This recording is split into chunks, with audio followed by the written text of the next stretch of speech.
श्लोक 15. रजसी प्रलयं गत्वा कर्मसंगीषु जायते तथा प्रलीनस्तमसी मूढयोनिषु जायते. अर्थ, रजोगुण वाढला असता ज्यावेळी मृत्यू येतो तेव्हा तो कर्मसंगी लोकात जन्म घेतो, आणि त्याचप्रमाणे तमोगुणाची वृद्धी झाल्यानंतर जर माणसाला मृत्यू आला तर तो मूढ योनीत जन्माला जातो. विवरण: ज्यावेळी रजोगुण प्रबल असतो त्यावेळी मृत्यू आला तर तो जीवात्मा विविध कर्म करणाऱ्यांचे घरी जन्माला येतो व तेथे अनेक प्रकारचा पुरुषार्थ करून विविध प्रकारचे भोगसुद्धा तो प्राप्त करतो किंवा त्याला भोगायला मिळतात. तसेच साधारण जीवन व्यतीत करणारा माणूस अंतःसमयी रजोगुणाच्या लोभ इत्यादी प्रवृत्ती वाढलेला असेल तर त्याला पुढील जन्मी मनुष्य जन्म घेऊन पदार्थ, व्यक्ती, क्रिया म्हणजेच कर्म यावर आसक्ती ठेवणारा तो होतो. म्हणजे तो आयुष्यभर कर्म करीत राहतो, थोडक्यात कष्ट करीत राहतो. त्याचे जीवनात काम, क्रोध, लोभ यांचाच मुख्य प्रभाव दिसून येतो. मात्र रजोगुणाचा माणूस कसाही आचरण करीत असला तरी त्याचे जवळ जर विवेक असेल तर तो त्या विवेकाला महत्त्व देतो आणि मग सत्संग, स्वाध्याय यांचे साहाय्याने स्वतःची प्रगती करून घेतो आणि स्वतःला उन्नतसुद्धा करू शकतो, असे भगवंत इथे सांगत आहेत. सत्वगुण व रजोगुण यांचे प्रमाणेच तामसगुणाचे जर प्राबल्य असताना माणसाचा मृत्यू झाला तर तो मूढ योनीत जन्माला जातो.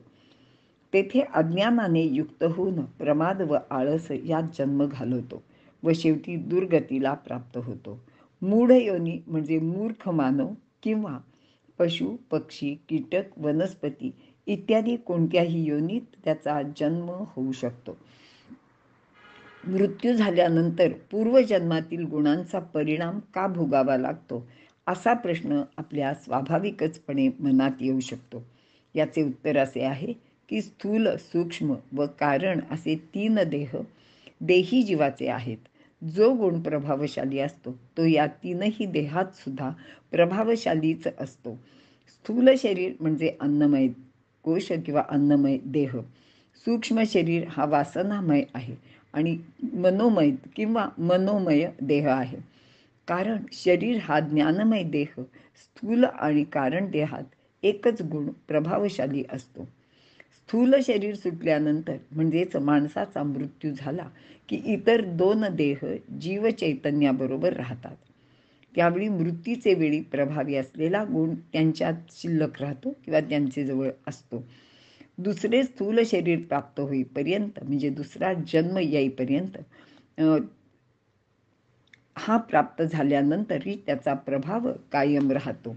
जोपर्यंत जन्म येत नाही तोपर्यंत आणि जन्म आल्यानंतर सुद्धा हे जे 2 गुणांचा प्रभाव आहे किंवा कोणत्याही या 3 पैकी एका गुणाचा प्रभाव आहे तो कायम राहतो. मरणकाळी जो गुण प्रभावशाली राहील त्याला विशेष महत्त्व दिले आहे. याचे दैनंदिन जीवनातील उत्तम उदाहरण म्हणजे माणसाला झोप येताना जो गुण प्रभावी असतो म्हणजे त्याच्या मनात ज्या प्रकारचा विचार असतो त्याचा परिणाम जागे होईपर्यंत कायम राहतो. सत्वगुणाचे वेळी मन शांत असते म्हणून झोप गाढ व शांत लागते. स्वास्थ्य उत्तम राहते व जागे होताना झोपेचा आनंद झालेला असतो किंवा आपण म्हणतो की वा आज छान झोप झाली आणि अगदी प्रसन्न वाटतं आहे. जर रजोगुणाचे वेळी झोप आली तर रात्रभर अनेक प्रकारची स्वप्ने पडत राहतात. त्यामध्ये भीतीदायक किंवा विविध भोग भोगण्याची स्वप्ने असतात. प्रवास, चालणे, डोंगरावर चढणे इत्यादी गोष्टी आपल्याला दिसतात. झोप शांत लागत नाही. तर तमोगुणाचे वेळी झोप लागली तर कितीही वेळ झोपले तरी अजून त्याला झोपावेसेच वाटते.